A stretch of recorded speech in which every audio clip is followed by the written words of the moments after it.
Everyone welcome to our YouTube channel Surjit SPS. तो guys आज की इस वीडियो में हम बात करेंगे कुछ एक इम्पॉर्टेंट न्यूज़ अपडेट्स के बारे में। और इसमें पहला जो हमारा अपडेट रहेगा वो रहेगा एनटीटी रिक्रूटमेंट 2022 के बारे में। तो चलिए गैस वीडियो को शुरू करते हैं। शुरू करने से पहले यदि आप में से कोई हमारे यूट्यूब चैनल पर नया है तो जरूर चैनल को सब्सक्राइब कर लेना और साथ ही साथ बेल आइकन को भी हिट कर देना, जिससे कि आने वाले वीडियोज़ की जो नोटिफिकेशन है वो आपको मिलते रहें। तो चलिए स्टार्ट करते हैं।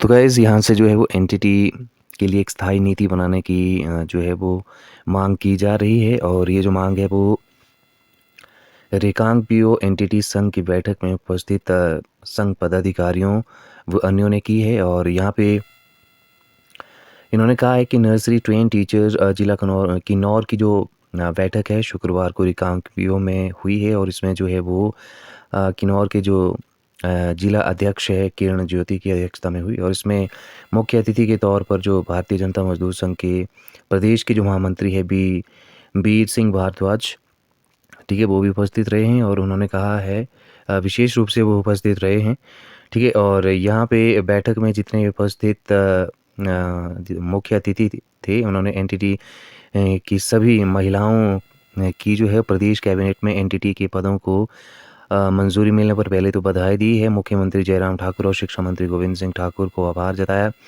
बैठक के संघ की गतिविधियों के समस्याओं के बारे में विस्तार में चर्चा भी की गई। उन्होंने कहा कि 30 वर्ष तक जो है एनटीटी के पदों को जो है वो भरा नहीं गया, परंतु 1998 के बाद इन पदों को मंजूरी दी गई है। इस भर्ती में सभी संस्थानों को मान्यता दी है, जिसमें 2 वर्ष डिप्लोमा के साथ 1 वर्ष डिप्लोमा वालों को भी पात्र घोषित किया गया है। हालांकि नियुक्ति के बाद ब्रिज कोर्स करना पड़ेगा तथा ये भर्ती आउटसोर्स के तहत होगी। उन्होंने ये भी कहा कि सरकार 1 वर्ष बाद इसे स्थायी नीति बनाने की मांग की जाएगी। और इस बैठक में राधिका जो भी है, तो मतलब ये हुआ कि स्थायी नीति बनाने की जो मांग है यहाँ से की जा रही है, बिल्कुल, जो कि एक तरह से जायज़ बात भी है।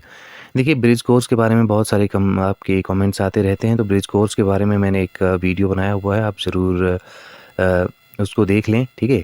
और ब्रिज कोर्स जैसे मैंने उसमें बताया भी है कि जॉब के मिलने के बाद होता है वैसे, पर अभी तक यहाँ पे ना कोई चीज़ें श्योर नहीं है। और इसके अलावा आपके क्वेश्चंस जो हैं वो एज के रिगार्डिंग भी आते हैं कि एज कितनी होगी। तो एज में जैसे मैंने कहा है कि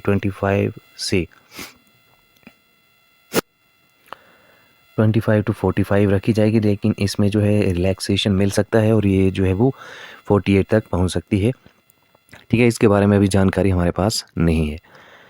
इसके अलावा आपका ये भी एक तरह से क्वायरी आता है कि सर 1 ईयर का डिप्लोमा या फिर 2 ईयर का डिप्लोमा जो है वो वैलिड होगा। दोनों डिप्लोमास को जो है वो वैलिड एक तरह से किया गया है। और जो 2 साल वाले हैं इनको कोई ब्रिज कोर्स करने की ज़रूरत नहीं है, वो काफ़ी अपने आप को लकी महसूस करें अपने इस बारे में। और 1 साल वालों को जो है ब्रिज कोर्स करना पड़ेगा, ठीक है।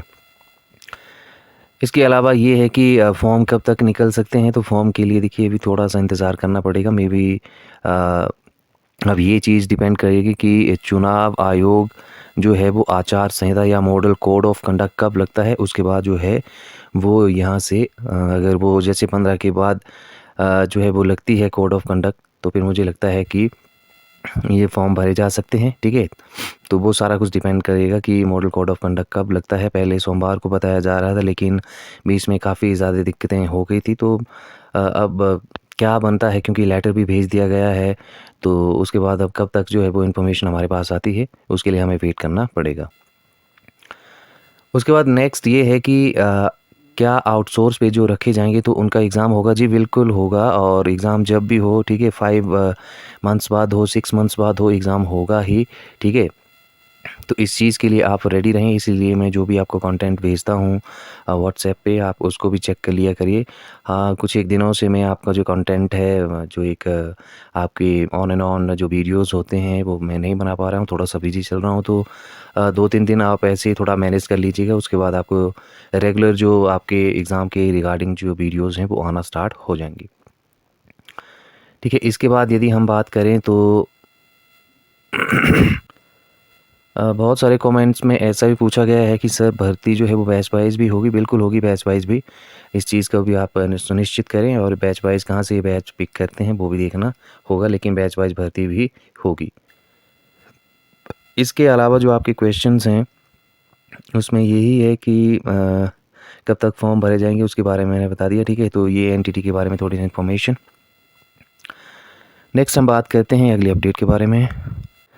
यदि यहाँ से हम बात करें टीजीटी के बारे में और पीजीटी के बारे में, तो देखो जो मंजूरी ना मिलने के कारण बहुत सारे ऐसे पद हैं जो कि खाली पड़े हुए हैं। और ऐसे में अब क्या डिसाइड होता है, क्योंकि टीजीटी के 845 पद जो है पहले ही खाली हो गए हैं। और वैसे ये पुराना, एक तरह से पुराना जो न्यूज़पेपर है उसकी कटिंग है, लेकिन फिर भी हम ये एक्सपेक्ट करते हैं कि कुछ ना कुछ करके जो है ज़रूर टीजीटी और पीजीटी दोनों के जो एक तरह से जो अप्रूवल हैं पहले तो वो हो जाएँ, और उसके बाद नोटिफिकेशन ज़रूर करवा दें। एटलीस्ट चुनाव आयोग की मॉडल कोड ऑफ कंडक्ट से पहले यदि टीजीटी और पीजीटी के जो नोटिफिकेशन है वो हो जाते हैं तो फिर अच्छी बात रहेगी ये, ठीक है। और अप्रूवल जो है सबसे पहले उसके लिए चाहिए, तो अप्रूवल ज़रूर जो है वो कोशिश करे सरकार की। एटलीस्ट लगभग सभी डिपार्टमेंट में आपने जो है वो टच किया है, तो टीजीटी पीजीटी पीटीआई और फिजिकल टीचर्स, ये सारे जो बचते हैं इनके भी नोटिफिकेशन आप जो हैं वो इशू करवा दें अप्रूवल देके, ठीक है। जेबीटी का तो आपको पता ही है कि एक तरह से नोटिफिकेशन हो गया है, इसका भी हम कंटेंट मटेरियल प्रोवाइड करने की कोशिश करेंगे, ठीक है। तो ज़रूर टीजीटी पीजीटी के लिए भी गवर्नमेंट जो है वो देखे आने वाली कैबिनेट में, जो कि 6 तारीख को होनी है। इसके अलावा यदि हम यहाँ से आप ये देख पा रहे होंगे कि जो पीजीटी के जो एक तरह से वेकेंट पद है, ये भी पहले मैं आपको बता चुका हूँ, लेकिन फिर भी एज अ रिमाइंडर बता रहा हूँ। 1300 प्लस जो है यहाँ पे खाली पड़े हुए हैं। तो ज़रूर सरकार जो है एटलीस्ट इसके हाफ में ही या 700 पे ही जो है उसको मानते हुए अप्रूवल दे दे, तो नोटिफिकेशन जल्दी से हो जाएगा, ठीक है। तो गवर्नमेंट को जो है वो यहाँ पे भी ध्यान देना चाहिए, ठीक है। तो गाइज़ आज की इस वीडियो में इतना ही। Thank you very much. जो चैनल पर नए हैं चैनल को ज़रूर सब्सक्राइब कर लेना। बहुत सारा डेली अपडेट आपको यहाँ से मिल जाता है, ठीक है। Thank you very much.